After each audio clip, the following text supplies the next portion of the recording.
Assalomu alaykum futbol muxlislari. Bugun sizlar bilan futbol olamidagi eng so'nggi yangiliklar bilan tanishib chiqamiz.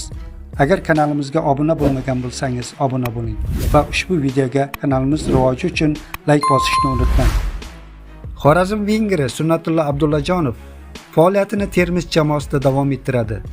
Bu haqda Chempionat Aziya sayti bosh muharriri Narzulla Saydullayev ma'lum qildi. Xorazm yarim himoyachisi Sunnatullo Abdullajonov Surxonga o'tishga yaqin deyiladi xabarda. 29 yoshli futbolchi yakunlangan mavsum 31 o'yinda ishtirok etib, 3 ta gol urdi va 7 golli pas uzatdi. Transfermarkt portali uni 250 ming yevroga baholagan. Andijon jamoasi yangi mavsum uchun tarkibni kuchaytirishni maqsad qilgan. Bu safar gruziyalik tajribali tayanch yarim himoyachisi Aleksandr Andranikashvili bilan kelishuvga erishildi. Oxirgi 2,5 mavsumda Gruziya ligasida Dila safida o'tkazgan futbolchi 2026-yilgi mavsumdan Andijon sharafini himoya qiladi.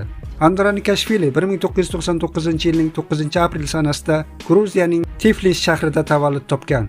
U faoliyatini asosan Lokomotiv Tbilisi, Shukuro va Dila klublarida to'p tepgan. Gruziyalik yarim himoyachi bu yil chempionatda Dila safida 33 ta o'yinda maydonga tushdi va 8 ta gol urdi.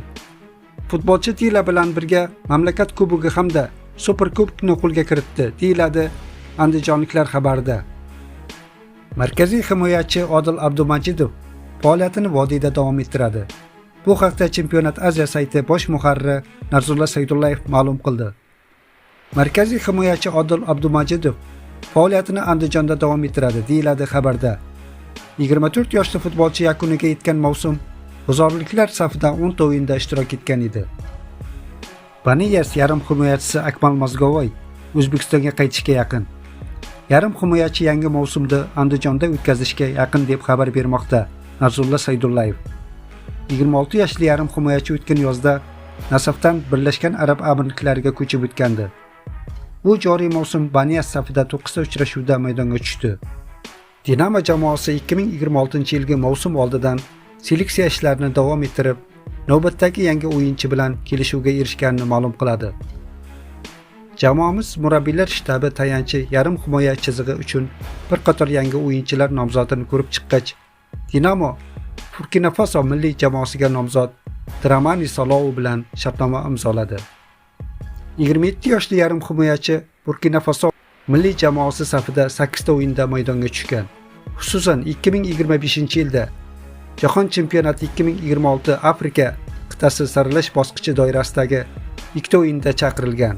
Dinamoga erkin agent sifatida qo'shilgan Solou 2023-2024-yilgi mavsumda Armanistonning Urartu klubida ham munosib faoliyat ko'rsatib, Yevropa Chempionlar Ligasi saralash bosqichida jami 42 ta o'yinda 3 ta golga mualliflik qilgan, deyiladi Dinamo jamoasi matbuot xizmati bergan xabarda.